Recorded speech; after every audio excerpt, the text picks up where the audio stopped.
আমরা কিন্তু পুরুষ নির্যাতিত হচ্ছে দেখেন উনি মহিলা হয়ে মহিলার সাপোর্ট টানছে তুমি দাঁড়াও না একটা ছেলে টুনটুনি কেটে ফেলবে আপনি তার পক্ষ নেবেন এদের আইন আছে কেন তাহলে এই টুনটুনিটা নিয়ে যদি তুমি 10 জন মেয়েকে দর্শন করতে পারো তাহলে তোমার কি আমি শিক্ষা দিব না আপনাকে কোন আইনে দিছে আপনি টুনটুনি কেটে ফেলবেন আচ্ছা এই যে শিখা জুনিয়র সাকিবের গোপনাঙ্গ কাটলো কেন কাটলো সেটা তো আমরা কেউ জানি না শুধু জানি যে কেন গোপনাঙ্গ কেটে সে লুকিয়ে রেখেছে কেন কাটলো সেই আসল রহস্য যেটা জানা বা অজানা রহস্য সেটা তাদের যে ফ্রেন্ড সার্কেল আছে তাদের মুখ থেকে আমরা সব কিছু এই ভিডিওর মাধ্যমে বিস্তারিত শুনবো তো আসলে যে ঘটনাটা ঘটছে জুনিয়র সাকিব আর শিখার যে গোপনাঙ্গ কেটে নেওয়ার আসলে কেউ তো ভাই এমনি এমনি শুধু শুধু কাটবে না তাই না কোনো না কোনো তো ক্ষোভ আছে তো সেই ক্ষোভটা কী আমরা সেটা ভিডিওতে আমরা শুনে আসবো আপনাদেরকে আমি ফুল ভিডিওটি দেখাবো তো যে কাজটা করছে এটা কিন্তু প্রশ্রয় দেওয়ার মতো কাজ না এটা কিন্তু পুরো পুরুষ জাতিকে একটা নির্যাতন করা হয়েছে এখানে আমি মনে করি আর এখন এমন একটা সিচুয়েশন বা এমন একটা তৈরি করছে যে একজন নারীর একজন স্ত্রীর কাছে কিন্তু একজন স্বামী নিরাপদ নয় এটা কিন্তু আমরা এখন প্রমাণিত কারণ নিরাপদ নয় যখন তখন যে কোনো কিছু হয়ে যেতে পারে তো চলেন আপনাদেরকে আমি সেই ঘটনাটা কেন হয়েছে সেটা আমি পুরোপুরি দেখাবো তো তার আগে বলে নিই যারা যারা চ্যানেলটিকে সাবস্ক্রাইব করেছেন সবাইকে অসংখ্য অসংখ্য ধন্যবাদ যারা এখনও সাবস্ক্রাইব করেন প্লিজ সাবস্ক্রাইব করে চ্যানেলটিকে বেল আইকন বাজিয়ে দেবেন তো আর ভিডিওটিতে লাইক করবেন শেয়ার করবেন কমেন্ট করবেন আপনারা দেখতেছেন বাংলা নিউজ বিডিটি তো চলেন আমরা ভিডিওটি দেখে আসি দেখেন আমরা দেখেন এখানেও কিন্তু আমরা কিন্তু পুরুষ নির্যাতিত হচ্ছে দেখেন উনি মহিলা হয়ে মহিলার সাপোর্ট টানছে তুমি দাঁড়াও না একটা ছেলে টুনটুনি কেটে ফেলবে আপনি তার পক্ষ নেবেন এদের আইন আছে কেন তাহলে এই টুনটুনিটা নিয়ে যদি তুমি 10 জন মেয়েকে দর্শন করতে পারো তাহলে তোমার কি আমি শিক্ষা দিব না আপনাকে কোন আইনে দিছে আপনি টুনটুনি কেটে ফেলবেন দাঁড়াও তুমি কথা বলো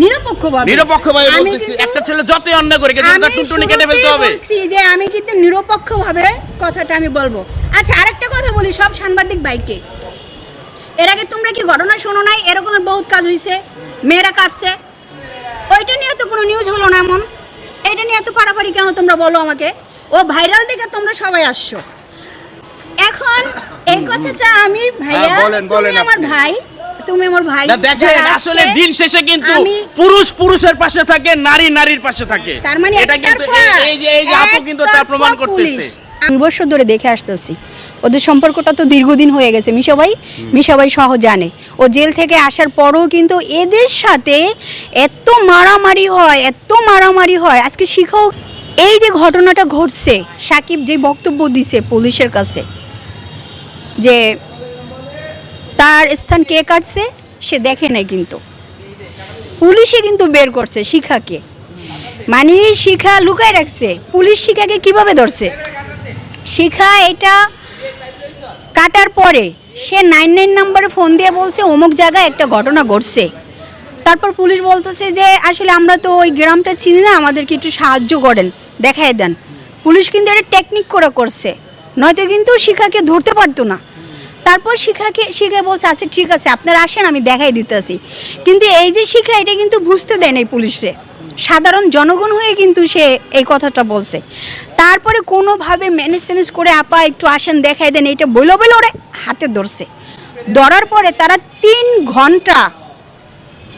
ঘন্টা চেষ্টা করে তারপরে তার ওই অঙ্গটা তার থেকে পাইছে সে দিবে না কোনোভাবেই দিবে না তখন হচ্ছে গিয়া সে পুলিশের কাছে একটা স্টেটমেন্ট দিছে যে তুমি এই কাজটা কেন করছো আপনারা তো অনেকেই শুনছেন পুলিশের যে বক্তব্য আছে অনলাইনে শুনছেন না অনেকেই শুনছেন না শিখাকে গতকালকে কোর্টে উঠানো হয়েছে কোর্টের থেকেও কিন্তু অনেকগুলো নিউজ আসছে শিখার বক্তব্য হয়েছে যে ওর যে মেয়েটা আছে ওই মেয়েটাকে সে তার বাবার কাছে দিয়ে দেওয়ার পরে ওই মেয়েটা ওর মার কাছে বেড়াতে আসছে 2 দিনের জন্য আসার পরে তো ওদের ঘর তো ভাঙাচোরা এখনও ঠিক হয় নাই দরজা মরজা লাগানো হয়নি তো ওই মেয়েটার ভাই আর ওই মেয়েটা একসাথে ঘুমাইছে বিছনায় ঘুমানোর পরে ওই সাকিব নাকি গিয়া ওই মেয়েটার শরীরে আবার হাত দেওয়ার পরে ওর ভাই ওকে মারছে সাকিবকে মারছে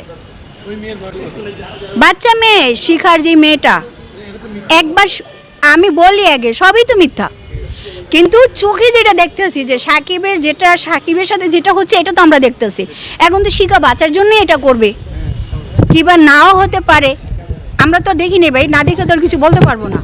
শিখার যে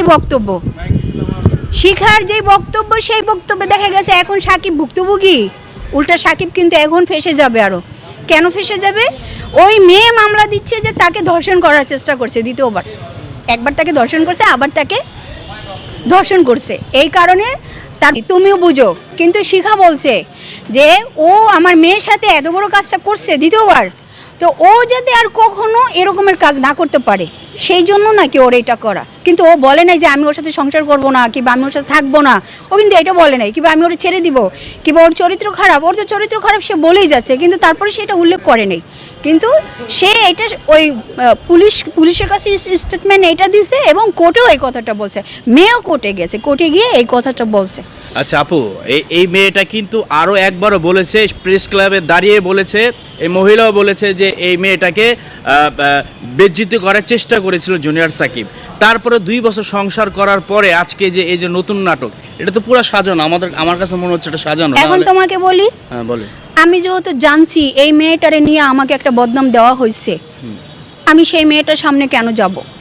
না আমি 2বার গেছি আর বাসায়, তখন কিন্তু তুমি সব সময় লাইভ করতে পারো, ভিডিও করতে পারো, সবই করো।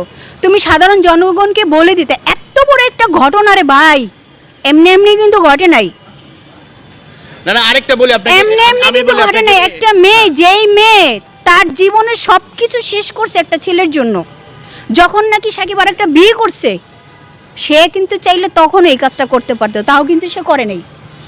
আজকে এসে সে কেন করছে? এখন আমি সাকিবের হয়ে বলতেছি, যদি এটা হয়ে থাকে মিথ্যা, যখন নাকি ওই মেয়েটা আসছে তার বাড়িতে, সে তো সবাইকে বলতে পারতো যে ভাই একটু না একটু কিছু তো হয়েছে আগে, তাই না? শিখার তো এখানে মাইরা টাইরা ফাটাই লাইছে, শিখা এখানে সবাইকে দেখাইছে, ও ভিডিও করছে, অনেকের ভিডিও করছে, বলছে, সবাই কোয়েশ্চেন করছে যে ভাই তোমার কি হয়েছে। তো সাকিব তো এই কথাটা বলতে পারতো যে ভাই দেখো এর মেয়েটাকে দ্বিতীয়বার আনা হয়েছে, আমাকে আবার ব্ল্যাকমেল করতে চাচ্ছে, কিংবা এরকমের একটা কিছু, তোমার সাথে একটা বড় ধরনের ঘটনা ঘটবে, তুমি কি কিছুটা বুঝবা না? তুমি বুঝবা তো, তুমি ক্লিয়ার কেন করো নাই? আচ্ছা আমি একটু কথা বলি আপনাকে। তারপরে তো তার ভাই ছিল, তার ভাইকে সে সাথে সাথে নিয়ে যেত তার বাড়িতে, শিখার সাথে সে শেয়ার করতো যে তুমি এই মেয়েটাকে এখানে কেন নিয়ে আসছো। এটা আমি ভাইয়া একতরফা বলি না, আপনি শুনে বলছেন। শিখা আমার পরিচিত, সাকিব আমার পরিচিত। শিখা একটা মেয়ে, সাকিব একটা ছেলে, কিন্তু আমি যেটা শুনছি, মানে শোনা কথা আমি বলতেছি, এটা সত্য হতে পারে, মিথ্যা হতে পারে। শোনা কথা, কারণ এটা তো অবশ্যই মিথ্যা। মামলার কারণে সাজানো হয় অনেক কিছু। এটা তো এই মেয়ে, তুমি কেমনে বুঝলো মেয়েরা মিথ্যা কথা বলে? না আমি বলছি আপনাকে, শোনেন। না আমি বলছি, এই মেয়েটাকে আমি জিজ্ঞাসা করেছিলাম যে জুনিয়র সাকিবকে কত টাকা হলে তুমি ছেড়ে দিবা। সে বলছে, আমার কাছে ভিডিও সহ আছে, 100 কোটি টাকা হলে তাকে ছাড়বে না, প্রয়োজনে তার হাড্ডি খাবে, মাংস খাবে, তাকে প্রয়োজনে মেরে ফেলবে। খাইলো না, মাংসও খাইলো না, এমন একটা জিনিস খাইলোই না। তাহলে আরেকটা কথা দেখেন, ও ফেসবুক ওর একটা টিকটক আইডিতে বলছে 2 দিন পরে নতুন কিছু পাবা তোমরা। ওই যে মারামারি হইছে আগে, কিন্তু শিখা আমাকে রাতে ফোন দিছে, আমি বলি তোমাকে এইটা বলছো না যে 100 কোটি টাকা দিলেও করবে না, আর আমাকে বলছে, আমাকে ডেকে নিছে কেন? আমিও তো গেছি তাদের বাসায় তাদের সমাধান করার জন্য। ওই মেয়ে, তোমাদের একটা জিনিস আছে দেখা, এটা করছে দেখা, মানে হচ্ছে কি তোমরা এটা একতরফা ভাবে কথা বলো না। দেখেন আমরা দেখেন এখানেও কিন্তু আমরা কিন্তু পুরুষ নির্যাতিত হচ্ছে। দেখেন উনি মহিলা হয়ে মহিলার সাপোর্ট টানছে। তুমি দাঁড়াও মিয়া, না একটা ছেলে টুনটুনি কেটে ফেলবে, আপনি তার পক্ষ নিবেন, এদের আইন আছে কেন? তোমার এই টুনটুনিটা নিয়ে যদি তুমি 10 জন মেয়েকে দর্শন করতে পারো, তাহলে তোমার কি এমন শিক্ষা দিব না? আপনাকে কোন আইনে দিছে আপনি টুনটুনি কেটে ফেলবেন? দাঁড়াও, তুমি কথা বইলো নিরপেক্ষভাবে। বলতেছি, একটা ছেলে যতই অন্যায় করে কিন্তু তার টুনটুনি কেটে ফেলতে হবে। বলছি যে আমি কিন্তু নিরপেক্ষভাবে কথাটা আমি বলবো। আচ্ছা আরেকটা কথা বলি সব সাংবাদিক ভাইকে, এর আগে তোমরা কি ঘটনা শোনো নাই? এরকমের বহুত কাজ হইছে, মেয়েরা কাটছে, ওইটা নিয়ে তো কোনো নিউজ হলো না। এমন এটা নিয়ে এত পারাপারি কেন তোমরা বলো আমাকে? ও ভাইরাল দেখে তোমরা সবাই আসছো। এখন এই কথাটা আমি ভাইয়া, তুমি আমার ভাই, তুমি আমার ভাই। দেখেন আসলে দিন শেষে কিন্তু পুরুষ পুরুষের পাশে থাকে, নারী নারীর পাশে থাকে। তার মানে এটা কিন্তু এই যে আপু কিন্তু তার প্রমাণ করতেছে। আমার ভাই ওইটা কিছু না, আমি হচ্ছে গিয়া টোটালি একটা লিগ্যাল কথা বলতেছি যে কালকে আমি যেটা হয়েছে, কোর্টে যেটা হয়েছে, কোর্ট তো দেখবে প্রমাণ।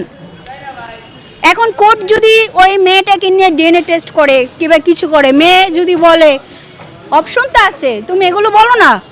আমি সাকিব হয়ে আমি বলবো যে ভাই আমি সাকিব, আমি এই কাজটা করি নাই, আমার নামে একটা মিথ্যা অপবাদ দিতেছে। না, সেটা কিন্তু সাকিবকে বলা হয় না আজ পর্যন্ত, কিন্তু কোনো সাংবাদিক ওইভাবে ওনাকে প্রশ্ন করতে সাংবাদিক পারে না, জানি না। প্রশ্ন করতে পারে ও তো না, আর ও অসুস্থ। মামলা সম্পর্কে জানে না। যখন ওই সুস্থ হবে তখন কিন্তু মূল বিষয়টা আমরা জানবো, কারণ কোনো সাংবাদিককে ওর ওখানে ঢুকতেই দেওয়া হয় না। আপনি খুব কাছের লোক, আমরা দুই একজন কাছের লোক, আমরা জাস্ট দেখা করতে পারি, কথা বলাও নিষেধ। অবশ্য সুস্থ হলে আমরা কিন্তু এটা আসল সাকিবের মুখ থেকে শুনতে পারবো। সাকিবকে আমি প্রশ্ন করছি, আমি প্রশ্ন করছি সাকিবকে, ওই বিষয়টা আলাদা। টাকার লেনদেন ছিল, আমার ফ্যামিলির লোকজন জড়িত ছিল, সেখানে টাকার বিষয় ছিল। আমার সম্পত্তি খাওয়ার জন্য আমাকে মেরে ফেলতে চাইছে, সেইটা বিষয়টা ছিল কিন্তু আলাদা। আর এই বিষয়টা কিন্তু এই মেয়েটা কিন্তু মারে নাই। এখন সবই বাদ। আমি সবার কাছে একটা রিকোয়েস্ট করব, শিখার বাড়ি আছে, জুনিয়র সাকিব শিখার হাজবেন্ড, ওই বাড়ি বিক্রি করে হলো সাকিবের আগে চিকিৎসা করতে হবে, এর বাইরে আর কোনো কথা নাই। যদি সাকিব অপরাধ করে থাকে সেটা আইন ওর বিচার করবে, আর শিখা যদি করে থাকে ওর বিচার করবে। আর শিখার যে বক্তব্য ওইটা হলো তো আমি ওরে 100টা করতাম, 100 টুকরো করতাম। আর সাকিবের যে বক্তব্য ওইটা সাকিব বলছে যে আমাকে এটা কেটে নিয়ে গেছে শুধু শুধু। এখন একটা মেয়ে শুধু শুধু কেটে নিয়ে গেছে, এটা আমি কোনোভাবে কিছু মানতে পারতেছি না। তার স্বামী ভাই, আচ্ছা দাঁড়াও তোমরা শোনো, তার স্বামীরটা কাটছে তোমাদের এত জলেগা, তার লাগবে না কোনো কিছু, তার মা হওয়া লাগবে না, তার কোনো কিছু লাগবে না, সে এই জন্য করছে। তাহলে তোমাদের সমস্যা কি? সে মা, কিন্তু সাকিবই তো ওরা সন্তান দিতে চায় না। সাকিবই ফিজিক্যাল রিলেশন করলে ওরা সন্তান দিতে চায় না, নাকি? এটা তো বাস্তব। না, এইটা আমি মেনে নিতে পারলাম না, কারণ হচ্ছে আপনি যে কথা বললেন, যতই অন্যায় করুক না কেন, একটা পুরুষকে যে এই যে টুনটুনি কেটে ফেললো, আপনি মেয়ে হিসাবে বলছেন যে আপনি ঠিক করছে।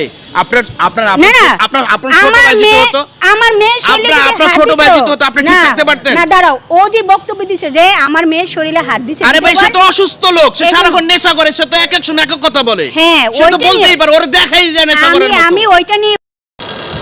তো আচ্ছা, এটা হলো পাল্টাপাল্টি অভিযোগ। তো এখনো কনফার্মভাবে কিছু বলা যায়নি, তবে কিছু না কিছু হলেও তো সত্যি আছে। তো এতক্ষণ যারা ভিডিওটি দেখলেন সবাইকে অসংখ্য অসংখ্য ধন্যবাদ ভিডিওটি দেখার জন্য। আর যারা এখনও চ্যানেলটিকে সাবস্ক্রাইব করেনি প্লিজ সাবস্ক্রাইব করে পাশে থেকে বেল আইকন বাজিয়ে দেবেন। আর ভিডিওটি ভালো লাগলে লাইক করবেন, শেয়ার করবেন, কমেন্ট করবেন, আর আপনার মূল্যবান মতামত কমেন্ট করে জানাবেন। তো দেখা হচ্ছে পরবর্তী ভিডিও।